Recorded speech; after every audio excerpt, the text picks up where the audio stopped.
तो हेलो भाई बहनों, आप सब लोग कैसे हो? मैं आशा करता हूँ आप लोग अच्छे होंगे, है ना? तो अभी मैंने आपको एक नया चैप्टर पढ़ाया था। अभी तक मैंने आपको 2 चैप्टर पढ़ा दिए हैं। कौन-कौन से? एक मैंने आपको ट्रिग्नोमेट्री पढ़ाया है और मैंने आपको एक लीनियर इक्वेशंस पढ़ाया है। मैं आशा करता हूँ आप सब लोग को वो चैप्टर अच्छे लगे होंगे, है ना? देखो यार, मैंने ट्रिग्नोमेट्री में क्वेश्चन नहीं कराए थे, लेकिन मैंने आप सब लोग से कहा था कि आप लोग कुछ खुद से कुछ क्वेश्चंस कर लेना और अच्छे क्वेश्चंस करना। लेकिन मैंने आपको थ्योरी पूरी पढ़ाई, बस आपको क्वेश्चन उसमें थोड़े बहुत करने होंगे, ठीक है? और मैंने लीनियर प्रोग्रेशन में लीनियर इक्वेशंस में मैंने आपको क्वेश्चंस भी कराए हैं और मैंने आपको पूरी थ्योरी भी पढ़ाई है, ठीक है? तो मैं आशा करता हूँ वो आपको अच्छा लगा होगा और समझ में आया होगा, और कुछ क्वेश्चंस आप लोग खुद से भी कर सकते हो ताकि आपकी जो ग्रिप हो जाए चैप्टर पे वो बहुत अच्छी हो जाए, ठीक है? और आज हम लोग एक नया चैप्टर पढ़ेंगे जो कि एक ऐसा चैप्टर है जो कि भाई बच्चों को अगर समझ में आ जाए ना तो उससे आसान चैप्टर कोई नहीं है। बिकॉज यहाँ पे जो वैल्यूज़ होती है ना, बस आपको वैल्यूज़ इनपुट करानी होती हैं और जो आपका आंसर होता है वो आपको डायरेक्टली मिल जाता है ना? तो ये बहुत ईजी चैप्टर है, इसमें आपको डरना नहीं है। मैं आपको पूरी थ्योरी पढ़ाऊंगा जो जो आपको पढ़नी है, और कुछ क्वेश्चंस भी कराऊंगा और कुछ क्वेश्चंस आप लोग खुद से कर लेना। बस इतना ही आपका काम रहेगा इसको पढ़ने के बाद, ठीक है? और मैं आपसे बस इतना कहना चाहता हूँ, अगर आपको ये वीडियो अच्छी लगी हो तो आप इसको शेयर करना अपने दोस्तों के साथ, ताकि आपके दोस्तों को भी मेरी हेल्प मिल सके, है ना? है ना? ठीक है। तो भाई चैप्टर का नाम क्या है? भाई वो बहुत इजी चैप्टर है, ठीक है? और चैप्टर का नाम है आपका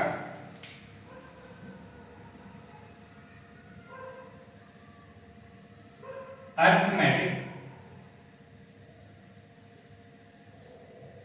प्रोग्रेशन। क्या है चैप्टर का नाम? आपका चैप्टर का नाम है अर्थमेटिक प्रोग्रेशन, ठीक है? देखो ये चैप्टर है ना, ये आपकी क्लास 10th में बहुत इजी है, ठीक है? और ये जो चैप्टर है ना, ये बेसिकली एक पार्ट है किसका? सीक्वेंस एंड सीरीज का। बेसिकली जो सीक्वेंस और सीरीज होता है उसमें आपकी 3 चीज़ें आती हैं। एक आपका अर्थमेटिक प्रोग्रेशन आता है, एक आपका ज्योमेट्रिक प्रोग्रेशन आता है, और बहुत सारी चीज़ें उसमें आती हैं। मगर आप क्लास 10th में सिर्फ अर्थमेटिक प्रोग्रेशन की बात करेंगे, सिर्फ अर्थमेटिक प्रोग्रेशन के बारे में ही पढ़ेंगे, है ना? तो ये बहुत ईजी सब्जेक्ट है और ये सीक्वेंस एंड सीरीज का पार्ट है, ठीक है? ठीक है। अब यार एक चीज समझते हैं, इसको पढ़ने से पहले हमें ये समझना पड़ेगा कि सीक्वेंस क्या होता है, सीरीज क्या होती है और प्रोग्रेशन क्या होता है। पहले इसको समझना पड़ेगा, ठीक है? तो चलो भाई समझते हैं। देखना भाई, जो सीक्वेंस होता है ना, सीक्वेंस ये बेसिकली आपका किसी बहुत सारे नंबर्स का लिस्ट होता है। It is a list of number. ये क्या है? लिस्ट ऑफ नंबर्स, है ना? ये लिस्ट ऑफ नंबर्स है which can be finite, जो कि फाइनाइट भी हो सकते हैं, मतलब कि एक सर्टेन अमाउंट ऑफ नंबर भी हो सकते हैं, या फिर और इनफाइनाइट, या फिर ये बहुत सारे नहीं, ये बहुत ही सारे हो सकते हैं, मतलब कि अप टू इनफाइनाइट, मतलब कि आप सोच ही नहीं सकते उतने नंबर्स हैं ये, ठीक है? तो सीक्वेंस का है, ये लिस्ट है किसकी? नंबर्स की, ठीक है? जो कि फाइनाइट हो सकते हैं, मतलब कि एक सर्टेन अमाउंट ऑफ नंबर्स हो सकते हैं, या फिर इनफाइनाइट हो सकते हैं, ठीक है? या फिर इनफाइनाइट, है ना? which follows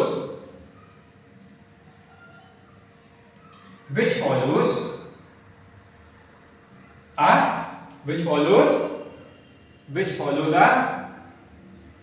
लॉजिकल रूल, ठीक है? जो कि एक लॉजिकल रूल को फॉलो कर रहे होंगे। क्या बात समझ में आई? सीक्वेंस क्या है? नंबर्स का लिस्ट है जो कि फाइनाइट हो सकते हैं, मतलब एक सर्टेन अमाउंट ऑफ नंबर्स हो सकते हैं, या फिर बहुत ही सारे हो सकते हैं, इनफाइनाइट, जो कि कुछ लॉजिकल रूल को फॉलो कर रहे होंगे, या फिर जो कि किसी लॉजिकल रूल को फॉलो कर रहे होंगे, है ना? एग्जाम्पल समझते हैं, एग्जाम्पल समझ में आएगा। एग्जाम्पल जैसे कि अगर मैं लिख दूं 1, 2, 3, 4 and so on up to infinity, मतलब ये बहुत सारे नंबर्स हैं। तो अगर मैं इस नंबर की लिस्ट को लिखूंगा तो यहाँ पे मेरे को देखने में पता चलेगा ये नंबर हमारे स्टार्ट होते हैं 1 से और इंफिनिटी तक जाते हैं, और ये इंफिनिटी तक जा रहे हैं, तो ये क्या हो गए? ये आपके इनफिनाइट नंबर्स हो गए, इनफिनाइट नंबर्स की लिस्ट हो गई। अच्छा, फिर मैंने कहा था ये किसी लॉजिकल रूल को फॉलो कर रहे होंगे। तो यहाँ पे लॉजिकल रूल क्या है? लॉजिकल रूल ये कह रहा है भाई ये जो नंबर हैं ये आपके वन बाय वन ऐड हो रहे हैं, जैसे कि 2 जो है वो तब आएगा जब आप इसमें 1 ऐड कर दोगे, 3 कब आएगा जब आप इसमें 2 टाइम्स 1 ऐड कर दोगे, 4 कब आएगा जब इसमें आप 3 टाइम्स 1 ऐड कर दोगे। क्या बात समझ में आई? या फिर आप कह सकते हो इसका जो लॉजिकल रूल है वो ये कहता है कि भाई ये आपका सीरीज या फिर सीक्वेंस, ये आपका सीक्वेंस ऑफ नेचुरल नंबर। खुद देखो कहीं ये नेचुरल नंबर्स नहीं है भाई। नेचुरल नंबर क्या होते हैं? जो 1 से चालू होते हैं, जो पॉजिटिव होते हैं, तो 1 2 3 and so on up to infinity तक जाते हैं। तो इसका लॉजिकल रूल क्या बनेगा? या तो ये सीरीज ऑफ या तो ये सीक्वेंस ऑफ नेचुरल नंबर है, या फिर जो आपके हर एक नंबर है ये आपके कॉन्सेक्यूटिव नंबर से ऐड होते जा रहे हैं। जैसे कि 2 आपका कब बनता है? जब आपका 1 + 1 हो जाए। 3 कब बनेगा? जब आपका 2 + 1 हो। 4 कब बनेगा? जब आपका 3 + 1 हो, या फिर 1 × 3 टाइम्स 1 हो जाए। तो यहाँ पे कुछ ना कुछ लॉजिकल रूल तो देखने को मिल रहा है ना? मैं आपको दिखा भी देता हूँ। जैसे कि 1 है तो 1 तो 1 हो गया, तो फर्स्ट टर्म हो गया, ठीक है। 2 कैसे बनेगा? 2 आपका बन जाएगा 1, फर्स्ट टर्म लिख दो और इसमें 1 ऐड कर दो, ठीक। 3 कैसे बनेगा? फर्स्ट टर्म लिख दो और इसमें क्या कर दो? 3 टाइम्स 1 ऐड कर दो, नहीं सॉरी 2 टाइम्स 1 ऐड कर दो। आपका 4 कैसे बनेगा? आप 1 लिख दो और 3 टाइम्स 1 ऐड कर दो, तो आपका 4 बन जाएगा। तो कहीं ना कहीं कुछ लॉजिकल रूल देखने को मिल रहा है, ठीक है। अब बात करते हैं सीक्वेंस क्या चीज होती है भाई, सॉरी सीरीज क्या चीज होती है। सीक्वेंस समझ लिया, सीक्वेंस क्या है? नंबर्स ऑफ लिस्ट है, किसी नंबर्स की लिस्ट को हम लोग सीक्वेंस कहते हैं, है ना? जो कि फाइनाइट हो सकते हैं, इनफाइनाइट हो सकते हैं, और वो कुछ लॉजिकल रूल को फॉलो कर रहे होंगे, है ना? मतलब वहां पे आपको कुछ पैटर्न देखने को मिल रहा होगा। अच्छा, सीरीज की बात करते हैं। सीरीज क्या चीज होती है? देखो भाई, सीरीज क्या है? Series basically the sum of series क्या है? सीरीज आपका sum of the elements of a sequence, वो आपके सीरीज कहलाता है। क्या? Sum of the elements of a sequence. Sequence के एलिमेंट्स का जो सम होता है उसे हम लोग सीरीज कहते हैं। उसे हम लोग क्या कहते हैं? सीरीज कहते हैं। जैसे कि अभी मैंने एग्जांपल लिया था, क्या एग्जांपल लिया था भाई मैंने? अभी मैंने कौन सा एग्जांपल लिया था? नेचुरल नंबर्स का एग्जांपल लिया था। 1, 2, 3, 4 and so on up to infinity. तो ये क्या था? ये तो आपका सीक्वेंस था। This is what? This is your sequence. Series क्या हो जाएगा? सीरीज हो जाएगा 1 + 2 + 3 + 4 and so on up to infinity, the sum of the elements of a sequence. Sequence के एलिमेंट्स का जो सम होता है वो आपका क्या कहलाता है? वो आपका सीरीज कहलाता है। क्या बात समझ में आई? ठीक है, तो ये आपका क्या है? ये आपका सीरीज है। ओके, समझ में आ गया। अच्छा, अब एक और बात, ईच टर्म या फिर each element of a series is known as term, each element of a series or sequence भी कह सकते हैं आप। तो each term of a sequence or a series is known as term, मतलब कि यहाँ पे जो 1 है ये एक टर्म कहलाया जाएगा, 2 भी एक टर्म है, 3 भी एक टर्म है, 4 भी एक टर्म है। अच्छा, ये टर्म जो है इनका कुछ नाम भी तो होना चाहिए भाई। 1 एक टर्म है, या फिर आपने बोला जितने भी एलिमेंट्स हैं ये सारे टर्म कहलाए जाएंगे, ठीक है। ओके, तो जैसे कि 1 है तो मैं 1 को यहाँ पे A1 कह सकता हूँ ना, समझना, या फिर मैं इसको अभी बाद में बताता हूँ, बस आप इतना समझ लो, ये जो जितने भी एलिमेंट्स हैं इन सबको हम टर्म कह सकते हैं, ठीक है। ठीक, अब एक और चीज समझनी चाहिए हमें, जो कि है प्रोग्रेशन। प्रोग्रेशन क्या होता है भैया? आपने सीक्वेंस बता दिया, आपने सीरीज बता दिया, आपने तो भाई तो चैप्टर जो नाम है, आपने चैप्टर के नाम के बारे में तो कुछ बताया नहीं, तो भाई अब बताते हैं, आप समझते हैं। तो देखो प्रोग्रेशन क्या चीज होती है? Progression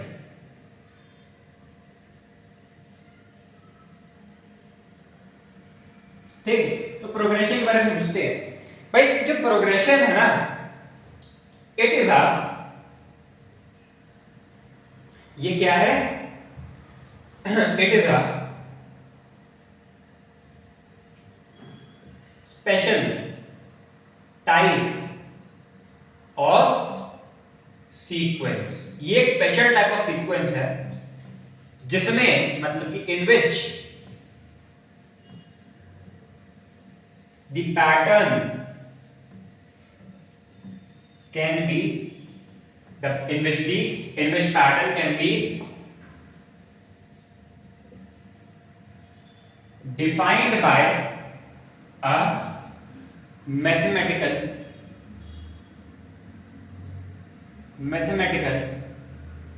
formula। क्या बात समझ रहे हैं भाई? समझते हैं प्रोग्रेशन क्या है? प्रोग्रेशन भी आपकी एक सीक्वेंस होती है। प्रोग्रेशन भी क्या है? वो भी एक सीक्वेंस है, वो एक स्पेशल टाइप ऑफ सीक्वेंस है, ठीक है। बट इसमें जो पैटर्न होता है ना, वो एक मैथमेटिकल फॉर्मूला को रिप्रेजेंट करता है, या फिर एक मैथमेटिकल फॉर्मूला समझते हैं उसको। क्या बात समझ में आई?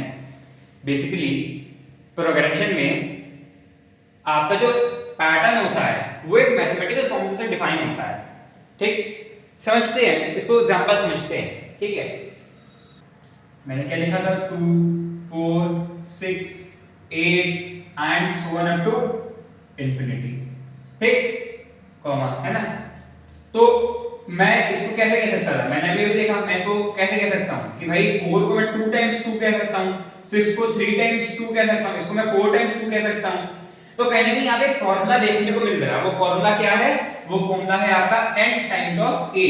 अगर मैं यहाँ पे 2 को a मान लूं और ये कितने टर्म्स हैं, अगर मैं इसको इंफिनिटी हटा के यहाँ पे l रख दूं और इसको मैं कह दूं ये n टर्म्स हैं। कितने टर्म्स हैं? n, मतलब कि यहाँ पे n टर्म्स हैं, है ना।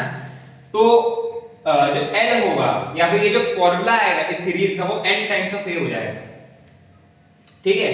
अगर मैं n की जगह 1 रख दूं और यहाँ पे 2 रख दूं, भाई 2 की प्लेस क्या बताएगी? मतलब 1 है, तो n की जगह 1 आएगा और a की जगह 2 आएगा, तो ये 2 हो जाएगा, तो आपका 2 आगे मैच कर गया। 4 की प्लेस क्या है? 4 की प्लेस यहाँ पे 2 है, तो n की जगह 2 रख दो, a की जगह तो 2 ही है, तो ये कितना हो जाएगा? 4 हो जाएगा। अगर 6 की प्लेस क्या है? 3 है, a की जगह मैं क्या रख देता हूँ? a की जगह 2 रख देता हूँ, तो ये हो जाएगा 6। 8 की प्लेस क्या है? 8 की प्लेस है हमारी 4, 2 a की जगह 2 रख दो, ये हो जाएगा 8। तो यहाँ से एक फॉर्मूला देखने को मिल रहा है जो कि है ANA। क्या फॉर्मूला? NA, ठीक। तो हमने क्या क्या पढ़ लिया? हमने पढ़ लिया भाई सीक्वेंस, सीरीज और प्रोग्रेशन। सीक्वेंस क्या है? नंबर्स की लिस्ट को हम लोग सीक्वेंस कहते हैं। सीरीज क्या है? Sum of the elements of sequence, वो सीरीज है। और प्रोग्रेशन एक स्पेशल टाइप ऑफ आपका सीक्वेंस होता है जहां पे जो पैटर्न होता है उसको आप एक फॉर्मूला से बता सकते हो। और अगर मैं इस टाइप का अगर मैं एक एग्जांपल लेता हूं, 2 4 6 8 and so on up to मान लेते l, और नंबर ऑफ टर्म्स आपके n हैं, तो इसका जो फॉर्मूला बनेगा वो बन जाएगा na। अब इस na में अगर आप वैल्यूज इनपुट कराते रहोगे, आपको यही सीरीज मिलेगी, यही सीक्वेंस मिलेगा या फिर यही प्रोग्रेशन मिलेगा। क्या बात समझ में आई? बहुत सिंपल बात है, ठीक है, ठीक है यार, इतना समझ लिया हमने। तो अब हम चलते हैं भाई बहनों, आप लोग बोलोगे यार इतना समझा दिया आपने चैप्टर का नाम अभी तक नहीं बताया। चैप्टर का नाम क्या है, क्या मतलब है इसका? तो अब उसके बारे में हम बात करते हैं, ठीक है। अगर इतना समझ में आया तो इसको आप लोग नोट कर लो, ठीक है। तो आप लोगों ने नोट कर लिया होगा। तो अब हम लोग आगे बढ़ते हैं और अब हम लोग समझते हैं अरिथमेटिक प्रोग्रेशन क्या होता है। चैप्टर का जो नाम है ना, तो चलते हैं समझते हैं। देखो अरिथमेटिक प्रोग्रेशन का मतलब ये है कि इट इज अ, ये प्रोग्रेशन है, ये इट इज अ प्रोग्रेशन, ये प्रोग्रेशन है which has a difference between two consecutive number, या फिर टू consecutive टर्म कह सकते हैं। नंबर की जगह हमें अब टर्म कहना चाहिए। क्या कहना चाहिए? टर्म कहना चाहिए। तो it is a progression which has a difference between two terms equals to constant, ठीक है। समझते हैं इसका मतलब क्या है? तो मैंने अभी आपको बताया था प्रोग्रेशन क्या चीज होती है, ठीक है। तो अरिथमेटिक प्रोग्रेशन भी एक ऐसी एक प्रोग्रेशन है ठीक है, जहां पे जो डिफरेंस होता है ना उसके दो कॉन्जिक्यूटिव टर्म्स का वो कांस्टेंट आता है। समझते हैं क्या है? जैसे कि अगर मैं एक एग्जांपल लूं, एग्जांपल है आपका 2 4 6 8, बस इतना ही। ये आपकी एक फाइनाइट सीक्वेंस है। ये क्या है? ये एक फाइनाइट सीक्वेंस है। ओके, तो मैंने क्या कहा, ये अरिथमेटिक प्रोग्रेशन एक प्रोग्रेशन होती है which has a difference between two terms equals to constant, जहां पे उसके दो टर्म्स का यहाँ पे मैं इसको यहाँ पे मुझको ऐसा कहना चाहिए कि difference between its two consecutive terms. तो यहाँ पे ऐड कर लेना आप लोग डिफरेंस बिटवीन इट्स कॉन्जिक्यूटिव, या फिर ऐसे कह सकते हैं आप difference between its two consecutive terms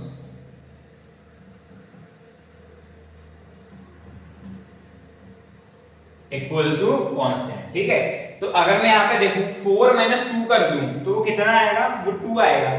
अगर मैं 6 माइनस 4 कर दूं वो कितना आएगा? वो 2 आएगा। और अगर मैं 8 माइनस 6 कर दूं वो कितना आएगा? वो भी 2 ही आएगा। तो मैंने क्या कहा? Difference between to consecutive terms. तो दो कॉन्जिक्यूटिव टर्म्स को अगर मैं देखूंगा तो यहाँ पे 2 4 है, यहाँ पे 4 6 है और यहाँ पे 6 8 है। अगर आप में से कोई कहेगा भैया क्या 2 6 नहीं है? नहीं भाई, 2 6 कॉन्जिक्यूटिव थोड़ी ना है। कॉन्जिक्यूटिव का मतलब होता है एक के बाद एक। तो 2 के बाद क्या है? 4 है, तो इसका कॉन्जिक्यूटिव टर्म क्या बन जाएगा? 4 बन जाएगा। अगर 4 के बाद क्या है? 6 है, तो कॉन्जिक्यूटिव टर्म क्या बन जाएगा? 6 बन जाएगा। अगर 6 के बाद 8 है तो कॉन्जिक्यूटिव टर्म क्या बन जाएगा? 8 बन जाएगा। क्या बात समझ में आई? तो अगर मैं 4 माइनस 2 कर दूं कॉन्जिक्यूटिव टर्म्स का, अगर मैं सब्ट्रैक्शन कर रहा हूं या फिर डिफरेंस ले रहा हूं तो वो 2 आ रहा है। इस वाले का करूंगा वो भी 2 आ रहा है, और अगर इस वाले का करूंगा वो भी 2 आ रहा है। तो कहीं ना कहीं हर एक डिफरेंस सेम आ रहा है। इसका मतलब यहाँ पे जो डिफरेंस है, यहाँ पे जो डिफरेंस जो है यहाँ पे इस एपी में, इस प्रोग्रेशन में डिफरेंस जो है ऑफ टू कॉन्जिक्यूटिव टर्म वो क्या आ रहा है? वो आपका कांस्टेंट आ रहा है। मतलब इज कांस्टेंट, मतलब वो एक जैसा आ रहा है, उसमें डिफरेंशिएशन नहीं है। क्या बात समझ में आई? वो वेरी नहीं कर रहा है। मतलब अगर यहाँ पे 2 आया तो यहाँ पे भी 2 आएगा, यहाँ पे भी 2 आएगा। इसका मतलब ये नहीं कि यहाँ पे 2 है तो यहाँ पे 3 आ जाएगा। अगर यहाँ पे 2 अगर यहाँ पे 3 आ गया तो वो एक प्रोग्रेशन थोड़ी ना है, क्योंकि वहां पे आप उसको एक मैथमेटिकल फॉर्मूला से डिस्क्राइब नहीं कर पाओगे, या फिर वहां पे आप एक लॉजिकल रूल नहीं देख पाओगे, या फिर अगर लॉजिकल रूल दिखेगा भी लेकिन वो प्रोग्रेशन नहीं कहलाई जाएगी। क्या बात समझ में आई? ठीक है, तो हमने अरिथमेटिक प्रोग्रेशन का मतलब समझ लिया। अब देखो यहाँ पे कुछ चीजें हैं उसको समझ लो। ठीक है, उसको समझते हैं। तो मैंने एग्जांपल क्या लिया? एग्जांपल मैंने लिया है 2 4 6 8। ठीक है, देखो अरिथमेटिक प्रोग्रेशन की प्रोग्रेशन है। ठीक है, तो यहाँ पे हम लोग कुछ नोमेनक्लेचर करते हैं। एक नोमेनक्लेचर मतलब कि हम हर एक टर्म को कुछ डिस्क्राइब कर देंगे, उसको एक बोल सकते हैं आप लोग अल्फाबेट की एक वैल्यू दे देंगे। मतलब इस वैल्यू को एक नाम दे देंगे। देखो, तो मैंने ये एग्जांपल पढ़ाया था आपको। ठीक, अब हम क्या करेंगे? अरिथमेटिक प्रोग्रेशन में क्या होता है, आपको हर एक बेसिकली करते क्या है, हम इस हर एक एलिमेंट को कहीं ना कहीं कुछ नाम देने की कोशिश करेंगे। जैसे कि यहाँ पे जो 2 है इसको हम बोल देंगे a, और a का मतलब अभी मैं आपको बताता हूँ। यहाँ पे जो 8 है इसको हम लोग बोल देंगे l। ठीक, और यहाँ पे जो 4 माइनस 2 आया था, जो कि 2 आया था, इस 2 को हम कह देंगे d। क्या बात समझ में आई? ठीक है, और ये जो नंबर ऑफ टर्म्स हैं, कितने नंबर ऑफ टर्म्स हैं यहाँ पे? यहाँ पे आपके 4 नंबर ऑफ टर्म्स हैं, तो इसको मैं कह दूंगा n। ठीक, तो इतनी बातें हमें समझनी है। समझते हैं। a क्या है यहाँ पे? a है आपका first term, a is your first term. l क्या है आपका? l है आपका लास्ट टर्म। क्या है? Last term. आपका यहाँ पे d क्या है? d आपका है कॉमन डिफरेंस। कॉमन डिफरेंस, ठीक है। मैं इसको डिफरेंस क्यों नहीं कह रहा हूं? मैं डिफरेंस इसलिए नहीं कहूंगा क्योंकि वो डिफरेंस जो हो सकता है वो वेरी कर सकता है, मगर कॉमन डिफरेंस का मतलब हो गया सेम डिफरेंस है हर एक कॉन्जिक्यूटिव एलिमेंट का। ठीक, और यहाँ पे n का मतलब क्या है? n है आपका number of terms. Number of terms. तो अगर मैं इस वाले का एग्जांपल देखता हूं तो यहाँ पे फर्स्ट टर्म क्या है? 2। तो 2 को मैं क्या कह दूंगा? a। यहाँ पे इसका लास्ट टर्म क्या है 8, तो 8 को क्या कह दूंगा L last term. Number of terms कितने हैं 1 2 3 4, तो n को क्या कह दूंगा 4, n क्या है नंबर ऑफ टर्म्स। 4 माइनस 2 करता हूं तब भी 2 आता है, 6 माइनस 4 करता हूं तब भी 2 आता है, 8 माइनस 6 करता हूं तब भी 2 आता है। तो 2 क्या है कॉमन डिफरेंस है 2, तो d को क्या कह देंगे कॉमन डिफरेंस। तो आपको इन सबको याद करना है, इनका मतलब क्या है और इन सब का सिंबल क्या है। ठीक, बात समझ में आ गई? ठीक है, अब आगे बढ़ते हैं चलो इसको आप नोट कर लेना। ठीक है, तो भाइयों बहनों आप सब लोगों ने नोट कर लिया होगा।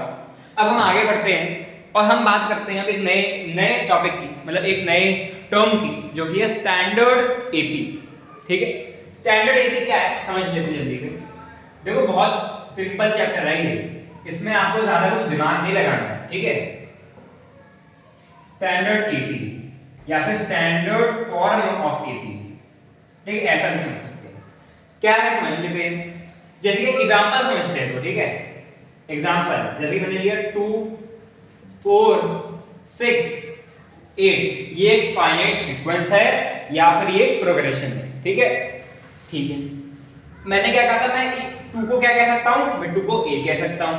ठीक है, अच्छा मैं 8 को क्या कह सकता हूं l, ओके मैं 8 को l कह सकता हूं। ठीक है, लेकिन अगर मैं ऐसा चाहता हूं कि मैं इन सबको a के टर्म्स में लिखूं और कॉमन डिफरेंस के टर्म्स में लिखूं, मतलब मैं किस के टर्म्स में लिखूंगा, यहाँ पे मैं किस के ऐसा कह सकते हैं किस के टर्म्स में लिख रहा हूं, या फिर कौन से आपको यहाँ पे सिंबल देखने को मिलेंगे। तो अगर मैं कह रहा हूँ स्टैंडर्ड एपी की फॉर्म या फिर स्टैंडर्ड फॉर्म ऑफ एपी, तो अगर मैं बोलता हूँ मेरे को सिर्फ a और d के फॉर्म में चाहिए, तो कैसे मैं लिख सकता हूँ उसको समझते हैं।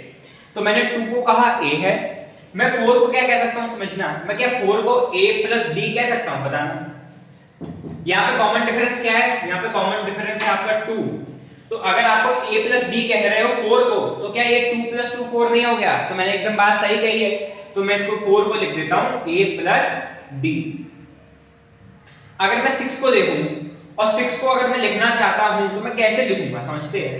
जैसे कि मैंने 4 को a प्लस d कहा है, क्या मैं 6 को a प्लस 2d कह सकता हूं, बताना खुद सोचो। अगर मैं a की जगह 2 डाल दूं और d की जगह 2 डाल दूं, तो 2 plus 2 times 2 which is 2 plus 4 which is equals to 6। तो क्या मैंने एकदम सही बात लिखी है? एकदम सही बात लिखी है।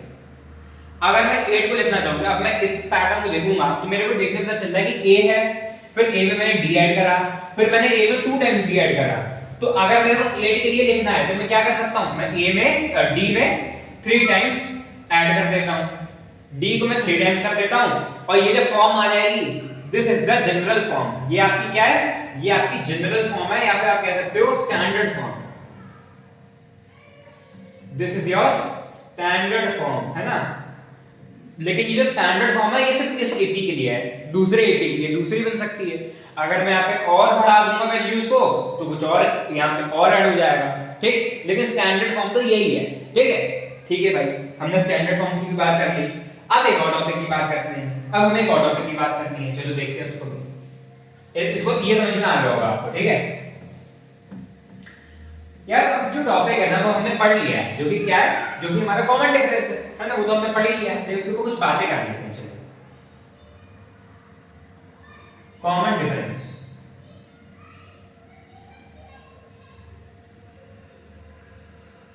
कॉमन डिफरेंस क्या पढ़ा था भैया हमने ये पढ़ा था जो कॉमन डिफरेंस होता है, इट इज द डिफरेंस, ये क्या है, ये डिफरेंस है बिटवीन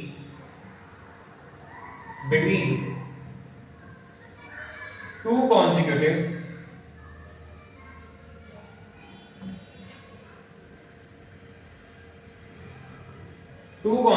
term of AP। मतलब इसका सिंबल क्या था, इसका सिंबल हमने पढ़ा था D था, तो मतलब कि अगर 2 4 6 8 ऐसा कुछ आपकी AP है, तो जो आपका कॉमन डिफरेंस होगा वो क्या हो जाएगा, 2 4 2 which is equals to 2। तो 2 क्या है आपका common difference which is D, ठीक। अच्छा, D का एक फॉर्मूला होता है, उसको समझ लेते हैं। D का क्या फॉर्मूला है, D का फॉर्मूला समझ लेते हैं जल्दी से, ठीक है। देखो अभी मैंने जनरल फॉर्म की बात करी थी। जनरल फॉर्म कैसी आती है, स्टैंडर्ड फॉर्म कैसी देखने को मिलेगी, a plus b, a plus 2d, a plus 3d, और अगर थोड़ी और लंबी ap है तो और सो ऑन हो जाएगा। ठीक है, हमें मान लेते हैं इतनी ही हमारी स्टैंडर्ड फॉर्म है, ऐसा मान लेते हैं। ठीक है, तो इसका जो फॉर्मूला आएगा वो कुछ ऐसा आएगा ना, a plus d minus a। अगर इसको आप सॉल्व करोगे आपको मिल जाएगा ये d के इक्वल ही आएगा। ठीक है, अच्छा अगर मैं इससे समझता हूं तो भैया ये एकदम सही बात लिखी है। अगर मैं ऐसा कह दूं, ये कुछ ऐसा लिखा है, ऐसा कह दूं a1 a2 a3 a4 and so on up to an। ठीक, अगर मैं कुछ ऐसा कह दूं तो इसका मतलब क्या है, देखो जैसे यहाँ पे a था तो मैं a1 का मतलब है फर्स्ट एलिमेंट, a2 का क्या मतलब है सेकंड एलिमेंट, a3 का मतलब है third element and so on up to an मतलब कि nth एलिमेंट। nth एलिमेंट का मतलब ये है, ये आपका लास्ट एलिमेंट का टर्म है। ठीक, या फिर लास्ट एलिमेंट की वैल्यू है। ठीक है, ये आप इसको टर्म कह दो चाहे वैल्यू कह दो, बात एक है। ठीक है, यहाँ पे लास्ट टर्म की वैल्यू या फिर टर्म है या फिर ये आपकी उसकी वैल्यू है। ठीक है, तो अगर मैं यहां से d लिखूंगा, d क्या आएगा बताना भाई, a2 माइनस a1 कह सकता हूं, या तो मैं इसको a3 माइनस a2 कह सकता हूं। लेकिन अगर मैं इसको n के टर्म्स में लिखना चाहूं तो कैसे लिख सकता हूं, मान लेते हैं अब खुद देखो a1 a2 a3 a4 ये an है, तो an से पहले एक एलिमेंट क्या होगा, वो हो जाएगा an-1। ठीक, तो इसके लिए d क्या बन जाएगा, an-1। ठीक, तो ये फॉर्मूला आ जाता है आपका। अब इस फॉर्मूले में आप वैल्यू रख दो। आप इसमें अगर इसको आपको अगर n यहाँ पे 1 रखते हो तो कैसे देखने को मिलेगा, ये आपको मिल जाएगा d a1 सॉरी हाँ a1 माइनस a0। लेकिन a0 का मतलब क्या है, a0 का मतलब कुछ नहीं, तो यहाँ पे आपको 1 नहीं रखना है, यहाँ पे आपको 2 रखना है। ठीक है, क्योंकि खुद सोचो a1 क्यों नहीं रखूंगा, पहले बताना a1 क्यों नहीं रख रहा हूं मैं, a1 इसलिए नहीं रखूंगा क्योंकि n क्या है, n आपके नंबर ऑफ एलिमेंट्स है, और n1 का मतलब क्या है कि आपका एक ही एलिमेंट है। तो क्या एक एलिमेंट क्या एक प्रोग्रेशन कहलाया जाएगा, नहीं, वहां पर तो बहुत सारे एलिमेंट्स दिखने चाहिए, बहुत सारे नंबर्स देखने चाहिए, तो n1 तो पॉसिबल नहीं है। तो n हमेशा कहां चालू होता है, 2 से चालू होता है। ठीक, तो कॉमन डिफरेंस के लिए आपको n को 2 ही रखना पड़ेगा, साफ सीधी बात। तो अगर मैं यहाँ पे n को 2 रख दूंगा तो मेरे को d क्या मिल जाएगा, d मिल जाएगा a2 माइनस a1। अगर मैं यहाँ पे n को 3 रख दूंगा तो d क्या मिल जाएगा, d मिल जाएगा आपको a3 माइनस a2। तो जनरल जो आपका फॉर्मूला है d का वो ये बन जाता है। क्या बात समझ में आ गई होगी तो बहुत बढ़िया है। और आगे बढ़ते हैं। देखो भाई वैसे बहुत सिंपल चीज है, मैं एंड में आपको समरी दे दूंगा, उस समरी को आप याद रख लोगे ना तो आपका चैप्टर बहुत इजी हो जाएगा, बिकॉज इसको तो फॉर्मूलाज है यहाँ पे, है ना, और हम वो फॉर्मूलाज को बना रहे हैं कहीं ना कहीं, तो उसको समझने में थोड़ा टाइम लगता है। लेकिन मैं आपको समरी दे दूंगा और फॉर्मूलाज बता दूंगा, आप उसको याद कर लेना, आप बहुत अच्छे हो जाओगे चैप्टर में, है ना। ठीक है भाई बहन, अब आगे देखते हैं। अब देखो समझ लो, अब हमें कॉमन डिफरेंस के ऊपर थोड़ी बातें करनी है। क्या करनी है, थोड़ी बातें करनी है। जैसे कि फॉर एन एपी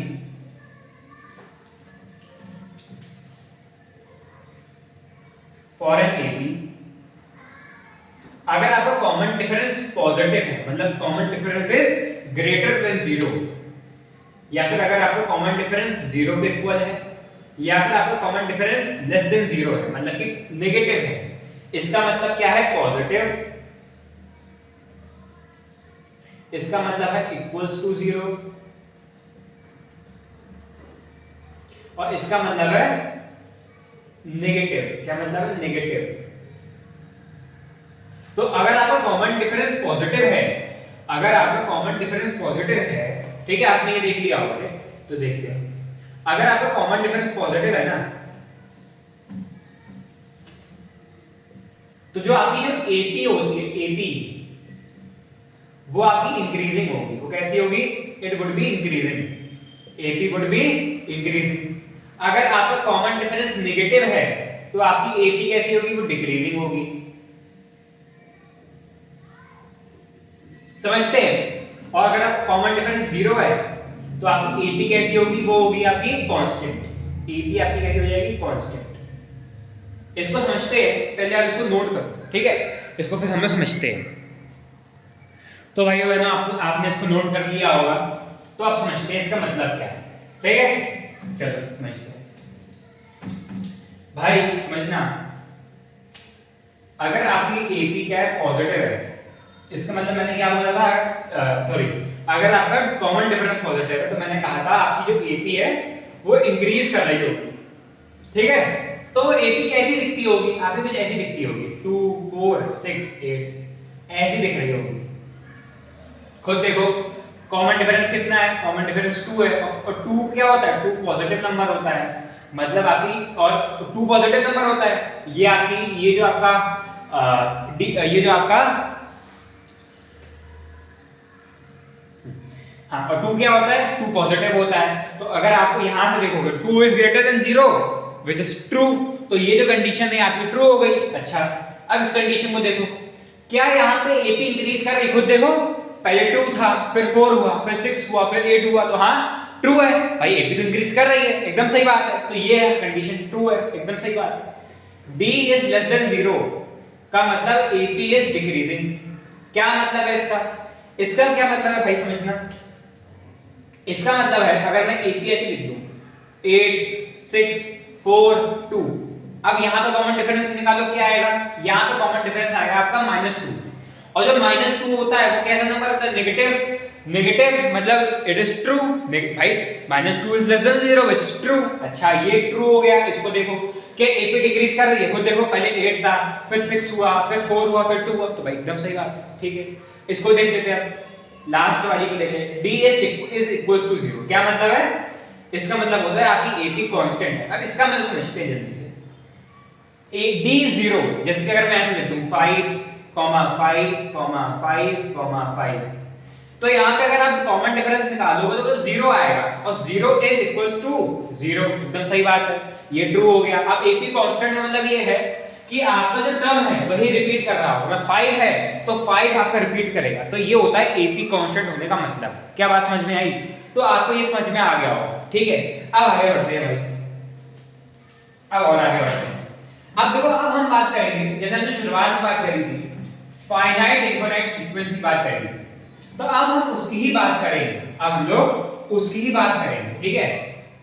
तो इसकी तो बहुत छोटी बात है, यहाँ पे बहुत एक छोटी सी बात समझनी है, फाइनाइट एंड इनफाइनाइट।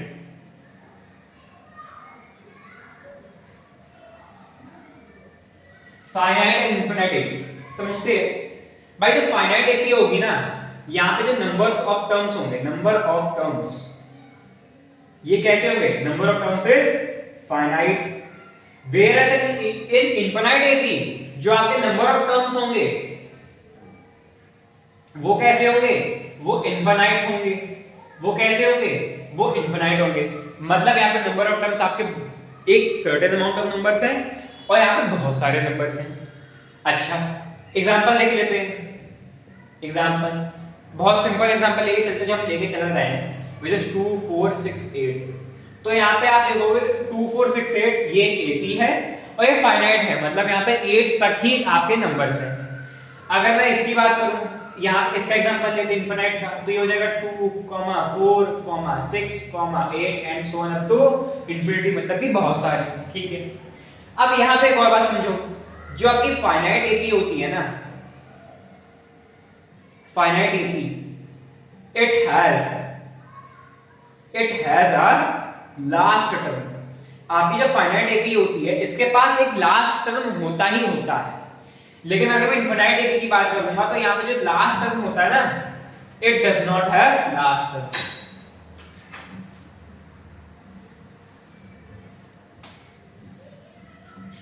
क्या बात समझ में आई भाई? लास्ट टर्म क्यों नहीं है, खुद सोचो। अगर ये इनफाइनाइट तक जा रहा है तो आप इसका लास्ट टर्म बता सकते हो क्या? क्या आपको इनफाइनाइट का मतलब पता है? आपको नहीं पता, ना ही आपको इनफाइनाइट की वैल्यू पता है, तो आप इसका लास्ट टर्म बता सकते हो? नहीं बता सकते। तो इनफाइनाइट एपी के लिए आपका लास्ट टर्म नहीं होता है, लेकिन फाइनाइट एपी के लिए आपका लास्ट टर्म होता है। तो इतनी बात समझ में आ गई होगी। अब और आगे बढ़ते हैं, अब थोड़ा और आगे बढ़ते हैं। ठीक है। अब हम बात करेंगे भाई जनरल टर्म की। किसकी बात करेंगे? जनरल टर्म की। ओके,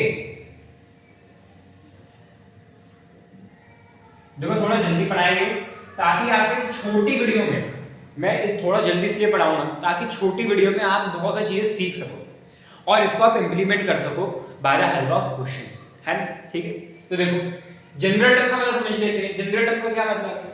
जैसे कि अगर मैंने 80 लिख दी, या फिर ऐसा समझो, जनरल टर्म का मतलब होता है an। क्या होता है? an का मतलब है जनरल टर्म, साफ सीधी बात। ठीक, मतलब an का मतलब ये है कि an के through, by an we can find any, we can find any other term। हम an के थ्रू, जनरल टर्म का मतलब ये है कि an के थ्रू हम लोग दूसरे एलिमेंट्स को फाइंड कर सकते हैं। ठीक है, और an का फॉर्मूला होता है, उस फॉर्मूले को समझ लेते हैं। ठीक है, जैसे कि हम एग्जांपल समझते हैं। हमने एग्जांपल क्या लिया था? हमने एग्जांपल लिया था 2, 4, 6, 8। ठीक है, ठीक, यहाँ पे a क्या, 2 क्या है? 2 है a, 8 क्या है? ये है l, d क्या है? d है आपका 2, और n क्या है? n है आपका 4।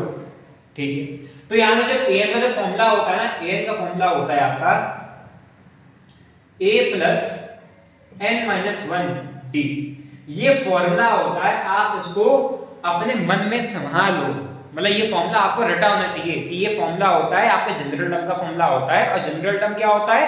जिससे हम दूसरे एलिमेंट्स को फाइंड करते हैं। ठीक, हमें सब पता है यहाँ पे a क्या है? फर्स्ट टर्म है, d क्या है? कॉमन डिफरेंस है, n क्या है? आपके नंबर ऑफ टर्म्स हैं, और l क्या है? लास्ट टर्म है। अच्छा, अगर मैं इसे, अब देखो, अगर मैं इस फॉर्मूला से मैं फर्स्ट टर्म निकालना चाहूँ, कैसे निकालूंगा समझते हैं। अगर मैं यहाँ पे फर्स्ट टर्म निकालूं a1, n की जगह 1 रख देंगे, नंबर ऑफ टर्म 1। a क्या है? a अगर मैं इस a से देखूंगा 2 है। ठीक है, अच्छा देखो, खुद सोचो। अच्छा, जब निकाल के देख ही लेते कैसे निकलेगा। अगर मैं यहाँ पे 1 रख दूं और a क्या है? 2 है, प्लस n की जगह 1 माइनस 1, और d क्या है? 2। खुद बताना, क्या ये 0 नहीं है? 1 माइनस 1 0, तो ये पूरा 0 हो गया। तो यहाँ से a1 कितना आ जाएगा? a1 आपका 2 आ जाएगा। तो आपने a1 फाइंड कर लिया। ठीक, अच्छा अगर मैं 4 फाइंड करना चाहूँ, 4 कैसे निकालूंगा? तो देखो a2। ठीक भाई, 2 का मतलब क्या है? ये आपका फर्स्ट टर्म है, ये आपका सेकंड टर्म है। तो a2 का मतलब होता है ये आपका सेकंड टर्म है, a3 का मतलब है ये आपका थर्ड टर्म है। क्या बात समझ में आई? तो a2 निकालते हैं। a2 कैसे निकालेंगे? a plus n minus 1d। तो a की जगह क्या रख दूंगा? a की जगह रख दूंगा 2, n की जगह रख दूंगा 2 माइनस 1 इनटू d। d क्या है? d है 2। देखो तो 2 प्लस, अरे यहाँ पे 2 रखो भाई, 2, और 2 प्लस 2 कितना होता है? 2 प्लस 2 कितना होता है? ये होता है 4। तो आपका a2 कितना आ गया? 4। क्या बात समझ में आई? तो an का फॉर्मूला आप लोग याद कर लो, है ना? इसको याद करना है। ठीक है, ठीक है, चलो अब आगे बढ़ते हैं भाई। अब हम बात करते हैं सम ऑफ द नंबर्स, या फिर सम ऑफ द एपी। समझते हैं? अब हम लोग बात कर रहे हैं सम ऑफ एपी, ठीक है, या फिर sum of the elements of AP. और सम ऑफ द एलिमेंट्स का मतलब क्या होता है? सीरीज। क्या बात समझ में आई? तो सीरीज ऑफ एपी, इसका फॉर्मूला हमें अब समझना है। ठीक है, समझते हैं। चलो भाई, स्टैंडर्ड मैंने आपको अभी बताया था, स्टैंडर्ड फॉर्म ऑफ एपी। वो क्या बताई थी? मैंने आपको बताई थी a comma a plus d comma a plus 2d comma a plus 3d and so on up to, मान लेते n टर्म्स हैं हम लोग। n टर्म्स के लिए ये स्टैंडर्ड फॉर्म लिख रहे हैं, तो जो n टर्म्स होगा वो यहाँ पे an आ जाएगा। ठीक, और an को हम लोग क्या कहते हैं? an को हम लोग a plus n minus 1 d कहते हैं। ठीक है, ठीक है, ठीक है भाई। अच्छा, ये nth टर्म है, ये जनरल टर्म है, इसको nth टर्म कहते हैं। तो ये हमने लिख दिया। ठीक है, अब अगर मैं सम लिखना चाहूँ, सम को मान लेते हैं, मैं कह देता हूँ s। तो a plus 2d plus a plus 3D and so on up to. अगर इससे एक पहले वाला लिखना चाहूं an का एक पहले वाला जो होगा an माइनस वन, वो कैसा हो जाएगा, वो होगा a plus n minus one, sorry a plus n minus 2d, ठीक है, plus a plus n minus one d। भाई खुद सोचो an के लिए क्या है, an के लिए ये बनता है formula a plus n minus one d, तो a माइनस वन के लिए क्या बन जाएगा, a plus n minus one d। कैसे, a plus n minus two d, कैसे, मैं n की जगह यहाँ पे n माइनस वन रख दूंगा तो यहाँ पे n माइनस टू बन जाएगा, ठीक। तो ये फॉर्मूला हो गया, ठीक है। an से पहले वाले का फॉर्मूला ये होता है, ये किसका फॉर्मूला है, ये आपका an माइनस वन का फॉर्मूला है, ठीक है, ठीक है। अच्छा अब देखो ये जो सम लिखा है, अगर मैं इसको उल्टा करके लिख दूं, इसको मैं उल्टा करके लिख दूं, मतलब अगर मैं ऐसा लिखना चाहूं s is equals to a plus n minus one d plus a plus n minus two d plus and so on up to a plus two d plus a plus d plus a। तो क्या ये बात एकदम सही लिखी है भाई, एकदम सही लिखी है, चाहे तुम इसको ऐसे लिखो चाहे इसको उल्टा करके लिख दो, बात तो सेम ही है, ठीक है। अब मैं क्या करता हूं, अब मैं इन दोनों को ऐड कर देता हूं, तो यहाँ पे क्या आ जाएगा, यहाँ पे आ जाएगा 2s, ऐड कर दो तो ये क्या हो जाएगा, ये हो जाएगा 2a plus n minus one d। इससे इसको ऐड करा, इससे मैंने इसको ऐड करा, और इससे अब मैं ऐड कर दूंगा इसको, ठीक। देखो यहाँ पे मैंने एक चीज क्या लिखी, यहाँ पे a प्लस d है, तो यहाँ पे a प्लस टू d, ठीक है। अगर अब मैं इससे इसको ऐड कर दूंगा तो ये क्या आ जाएगा, यहाँ पे आ जाएगा आपका a 2a plus n minus one d। आप ऐड करके देखोगे आपको यही मिलेगा, ठीक है, प्लस n। और आप अगर इसको अगर खुद से ऐड करके देखोगे ना तो हर एक टर्म ऐसा ही दिखेगा, और ये कब तक दिखेगा, n तक दिखेगा, nth टर्म तक दिखेगा, मतलब आपको 2a plus n minus one d ये nth टर्म तक दिखेगा। तो आपका 2s इसके इक्वल आ गया। आप खुद बताओ अगर ये 2a plus n minus one d nth term तक दिख रहा है तो इन सबका अगर मैं ऐड करना चाहूं, इन सबको ऐड करना चाहूं तो क्या मैं इसको ऐसे लिख सकता हूं, n times of 2a plus n minus one d। क्या ये बात सही लिखी है कि गलत लिखी है, भाई एकदम सही लिखी है, ये n टाइम्स मैंने लिखा है, इन सबका सम n times of 2a plus n minus one d नहीं होगा, बिल्कुल होगा। भाई खुद बताना, अगर मैं 2 plus 2 and so on up to 2 and 2 लिख दूं और मान लेते हैं मैंने n टाइम्स लिखा है, तो अब खुद सोचो अगर मान लो n टाइम्स हटाओ, अगर मैंने लिखा 2 प्लस 2 प्लस 2 प्लस 2, ये 4 टाइम्स लिखा है, तो अगर मैं चाहूं इसका सम करना चाहूं तो कितनी बार लिखा है मैंने, ये 4 बार लिखा है, और ये क्या है 2 है, तो क्या ये 8 नहीं आएगा। तो अगर मैंने इसको कितनी बार लिखा है, मैंने इसको n टाइम्स लिखा है और ये क्या है 2 है, तो क्या 2n नहीं आएगा। वैसे ये कितनी बार लिखा है, ये n टाइम्स लिखा है, और ये है क्या, ये 2a plus n minus 1d है, तो क्या ये n into 2a plus n minus 1d नहीं होगा, बिल्कुल होगा। क्या बात समझ में आई, ठीक है। चलो अब और समझते हैं, अब रियलिटी में सम है क्या, सम का फॉर्मूला बनता क्या है, तो सम का फॉर्मूला है आपका s। अच्छा तो s is equals to n by 2 2a plus n minus one d, ठीक। अच्छा ये मैंने कितने टर्म्स का सम निकाला है, मैंने n टर्म्स का सम निकाला, तो यहाँ पे आप इसको n कर दो, sn कर दो, ठीक है, sn, ठीक। तो एक तो फॉर्मूला ये बनता है, इसको आप रट लो, समझ लो, संभाल लो अपने दिमाग में, बिकॉज ये बहुत इंपॉर्टेंट फॉर्मूला है और इससे ही आपको अपने क्वेश्चन सॉल्व करने हैं। सच बताता हूं मैं आपको, ये जो क्वेश्चंस जो आते हैं ना वो ऐसे चुटकी बजाते हो जाते हैं, आपको वैल्यू दे देगा, आपको वैल्यू सब्स्टिट्यूट करनी है और आपका आंसर आ जाएगा, ठीक। तो एक तो ये फॉर्मूला है, इसको आप रट लो या संभाल लो दिमाग में, ठीक। और एक दूसरा फॉर्मूला बनता है, मैं इसको हटा देता हूं, आप इसको नोट कर लेना। जो मैं दूसरा फॉर्मूला क्या है, मतलब यही फॉर्मूला है, इसको दूसरे फॉर्म में लिख देता हूं। अच्छा एक चीज बताना, अगर मैं चाहूं तो n/2 है ये, ठीक है, किसका Sn। अगर मैं इसको देखूं तो क्या ये a plus n minus 1d नहीं लिखा है, अच्छा, और a plus n minus 1d क्या होता था, यही an होता था, और इसी को मैं चाहूं तो l भी कह सकता हूं, ठीक। तो ये हो जाएगा n/2 a प्लस n, तो ये किसका फॉर्मूला आ गया, Sn का फॉर्मूला। तो ये फॉर्मूला और ये फॉर्मूला दोनों सेम है, आपको दोनों याद करने हैं। अगर आप इसको याद कर लोगे तो इससे ये बना लोगे, अगर इसको याद कर लोगे तो इससे ये बना लोगे, ठीक। समझ में आ गया, ठीक है, आपको सब समझ में आ गया होगा। ठीक, तो यार इतना ही था इस चैप्टर में, इस चैप्टर में इतना ही है। ठीक है, तो यार मैंने क्या क्या पढ़ा, मैं आपको समरी दे देता हूँ जल्दी से। ठीक है, देखो समरी ये है कि भाई मैंने सीक्वेंस के बारे में पढ़ा। सीक्वेंस क्या होता है? सीक्वेंस आपके नंबर्स का लिस्ट होता है, जो कि फाइनाइट भी हो सकता है, इनफिनाइट भी हो सकता है। सीरीज क्या होता है? Sum of the elements of the sequence. ठीक है, प्रोग्रेशन क्या होता है? एक स्पेशल टाइप ऑफ सीक्वेंस होती है जहां पे जो आपका पैटर्न होता है ऑफ द सीक्वेंस वो एक मैथमेटिकल फॉर्मूला को फॉलो कर रहा होता है।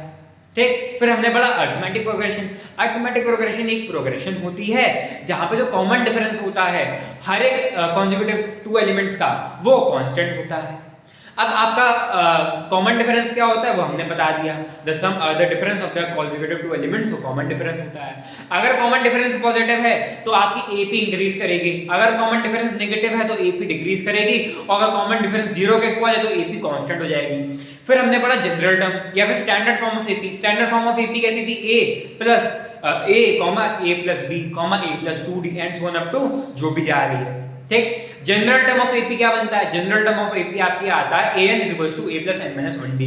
an का मतलब ही क्या है? ये एक लास्ट टर्म की वैल्यू है या फिर एक टर्म है, एक nth टर्म है जिससे मैं दूसरे टर्म्स को फाइंड कर सकता हूं, दूसरे एलिमेंट्स की वैल्यू फाइंड कर सकता हूं, या फिर an आपका लास्ट टर्म है और ये आपकी लास्ट टर्म की वैल्यू को रिप्रेजेंट करता है।